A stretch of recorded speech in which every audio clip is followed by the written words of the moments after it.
నువ్వు దోషిగా ప్రజల ముందర ఈరోజు నిలబడినావు. పాపిరెడ్డిపల్లి గ్రామానికి చెందిన లింగమయ్య హత్యలో స్వయంగా నీ తమ్ముళ్ళ ప్రమేయము, వారి కుమారుల ప్రమేయం ఉందనేసి ప్రజలు నిర్ణయించినారు. కానీ నువ్వు ఇంకా నీ మాటలు ఏదో ప్రజలు నమ్ముతారనో, లేదంటే మీడియా నమ్ముతారనో, లేదా ప్రతిపక్షం నమ్ముతాదనో భావిస్తాను. నీ కుమారులు, వారి ప్రోత్సాహము, నీ తమ్ముళ్ళ ప్రమేయము, వారి కుమారుల ప్రమేయము, వీటన్నిటి వల్లనే లింగమయ్య అనే వ్యక్తి హత్య గావించబడ్డాడు. ఈ వాస్తవాలు ప్రజలకు తెలుసు. నీ నీ యొక్క నేరము ప్రజల దృష్టిలో నాటుకుపోయింది. మీ కుటుంబపు నేర ప్రవృత్తి గురించి రాష్ట్రమంతా తెలుసు. నీ భర్త 100 కూనీలు చేయించినాడనేది రాష్ట్రమంతా తెలుసు. నువ్వు రాజకీయాల్లోకి వచ్చినాక, నీ భర్త చనిపోయినాక నువ్వు రాజకీయాల్లోకి వచ్చినాక ఈ రోజుతో నువ్వు కూడా దాదాపుగా ఒక 10 మందిని చంపించిన దాంట్లో నేరుగానో లేదా ఇండైరెక్ట్గానో డైరెక్ట్గానో నీ పాత్ర కూడా ఉన్నట్లుగా జిల్లా ప్రజలకు స్పష్టమవుతుంది. ఆ హత్యల గురించి మళ్ళీ నేను చెప్పాల్సిన అవసరం లేదు, జిల్లా ప్రజలందరికీ తెలుసు. మరి ఈరోజు నువ్వు మాట్లాడుతూ ఉన్నావు, ప్రెస్ మీట్ పెట్టి మాట్లాడుతూ ఉన్నావు. 100 హత్యలు చేసినటువంటి పరిటాల రవి ఏ విధంగా ఆ హత్య కేసుల నుంచి తప్పించుకోగలిగాడో, దాని వెనక ఉన్న మతలబు ఏంటి? మరి పరిటాల రవిని చంపించింది జగన్మోహన్ రెడ్డి అని నువ్వు మాట్లాడుతున్నావు. ఆ రోజు రాజశేఖర రెడ్డి గారు ముఖ్యమంత్రిగా ఉండగా సొంత కుమారుడి మీద సిబిఐ ఎంక్వైరీ వేయించారు. సిబిఐ వారు నిర్ధారించిన తర్వాత, జగన్మోహన్ రెడ్డి గారి ప్రమేయం లేదనేసి నిర్ధారించిన తర్వాత ఆ కేసు విచారణ జరిగింది, దోషులకు శిక్ష పడింది.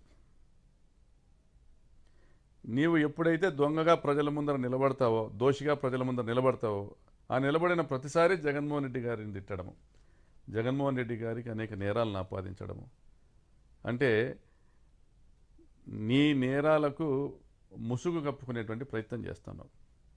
ఆ రోజుల్లో జేసీ దివాకర్ రెడ్డి నా భర్తను చంపించినాడని కూడా నువ్వు మాట్లాడినావు, గగ్గోలు పెట్టినావు. జేసీ కుటుంబము మీ పార్టీలోకి రాకుండా కూడా చాలా డ్రామాలు చేసినావు. మరి ఈరోజు పరిస్థితి ఏంది? జేసీ ప్రభాకర్ రెడ్డి నీ కొడుకు ఏడ చూసినా కనపడితే కరుచుకుంటున్నారు. మరి ప్రజలు పిచ్చోళ్ళ? మరి మీ పార్టీ కార్యకర్తలు పిచ్చోళ్ళ?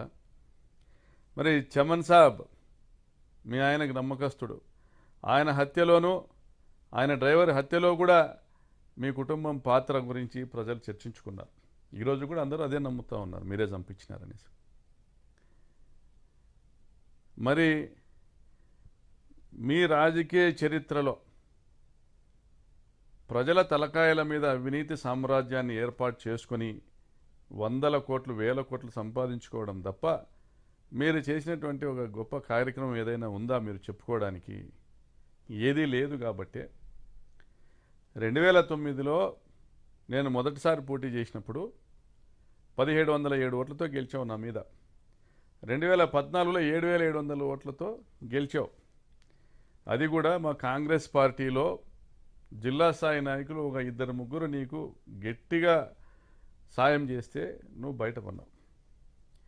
మరి 2019కి వచ్చేటప్పటికి 2014-19 మధ్య మీరు చేసిన దుర్మార్గాలు, దోపిడీలు, హత్యలు, దాడులు ఇవన్నీ కూడా ప్రజల్లో మీరు పలచనైపోయేటువంటి పరిస్థితి తీసుకొని వస్తే, ఆ రోజు జగన్మోహన్ రెడ్డి గారి ప్రభంజనం వీస్తూ ఉంటే ఆ గాలిలో ఓడిపోతానని తెలుసుకుని ఒక బకరా కావాల్సి వచ్చి నీ కొడుకును పోటీ చేయించినావు నా మీద.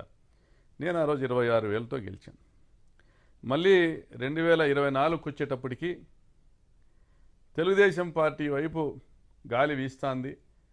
వైఎస్ఆర్ కాంగ్రెస్ పార్టీకి ప్రభుత్వం పైన కొంత వ్యతిరేకత వచ్చిందని గమనించుకొని మళ్ళీ నువ్వు తెర మీదకి వచ్చావు.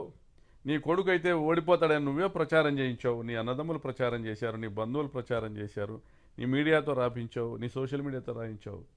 కొడుకును ధర్మవరం పంపించి నువ్వు పోటీ చేసి గెలిచినావు.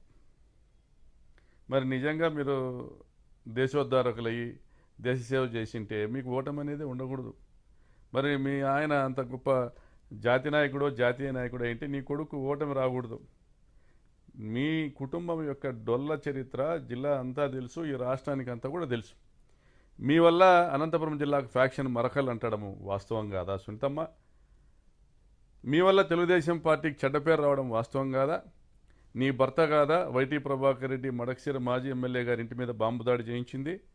నీ భర్త కాదా గాదిలింగప్పని చంపించింది? నీ భర్త కాదా స్వర్గీయ మాజీ మంత్రి జీనాగిరెడ్డి గారి ఆఫీసు మీద బాంబు దాడి చేయించింది? తెలుగుదేశం పార్టీలో మీ దాడుల వల్ల నష్టపోయిన వాళ్ళు ఎక్కడున్నారు ఈరోజు? నీ భర్తకు టికెట్ ఇప్పించిన సీసీ వెంకటరాముడు, సరిపూడి సూర్యనారాయణని అంచివేసింది మీ భర్త కాదా? మరి దుర్మార్గంగా పార్టీలకు అతీతంగా మీరు చేసిన దారుణాల వల్ల నష్టపోయిన వాళ్ళు వందల వేల మంది ఉన్నారు. అయినా వేల సార్లు నువ్వు నీ భర్త హత్యను తెర మీదకి తీసుకొచ్చి రాజకీయంగా లబ్ధి పొందాలనుకుంటావు. మరి నీ భర్తను చంపిన వాళ్ళతో కూడా రాజీపడి వాళ్ళతో కూడా సాయం పొంది నువ్వు రాజకీయంగా గెలవాలనుకుంటావు. అంటే నీకు ఎక్కడ నైతిక విలువలు లేవు. నువ్వు పెద్ద మహానటివి అని మీ పార్టీ నాయకుడే నీకు ఒక పేరు పెట్టినాడు. నువ్వు ఎలా కావాలంటే అలాగా ఒక ఊసర విలుల రంగులు మార్చి చంద్రబాబు గారు అధికారంలోకి వస్తే నా భర్తను చంపినారని పోతావు, మంత్రి పదవి కావాలంటావు, నా కొడుకులను చూడండి అంటావు. నువ్వు రాజకీయంగా లబ్ధి పొందేదానికి, ఆర్థికంగా లబ్ధి పొందేదానికి నీ భర్తను ఉపయోగించుకుంటావు. కాంగ్రెస్ ప్రభుత్వమో వైఎస్ఆర్సీపీ ప్రభుత్వమో ఉంటే చంద్రబాబు నాయుడు మాకు అన్యాయం చేసినాడని చెప్పి అది నమ్మేటువంటి ఒకరిద్దరు పెద్దల దగ్గర పోయి గోడ చెప్పుకుంటావు, అన్ని విధాల లబ్ధి పొందుతావు. ఆ రోజు కిరణ్ కుమార్ రెడ్డి ప్రభుత్వంలోనూ అన్ని విధాల లబ్ధి పొందినావు. మొన్నటి వరకు మా ప్రభుత్వంలో కూడా మీ ఇంటి చుట్టూ వేల కోట్ల గ్రానైట్ తవ్వకాలు జరిగితే దాని మీద ఎంక్వైరీలు వేస్తే కూడా మీ మీద చర్యలు లేవు. నీ క్రషర్లు 5 సంవత్సరాలు మేము అధికారంలో ఉన్న 5 సంవత్సరాల పాటు నడుపుకున్నావు, వ్యాపారం చేసినావు, కర్ణాటక కంకర్ దోలి అమ్ముకున్నావు, గ్రానైట్ క్వారీలు కొత్త లీజులు తెచ్చు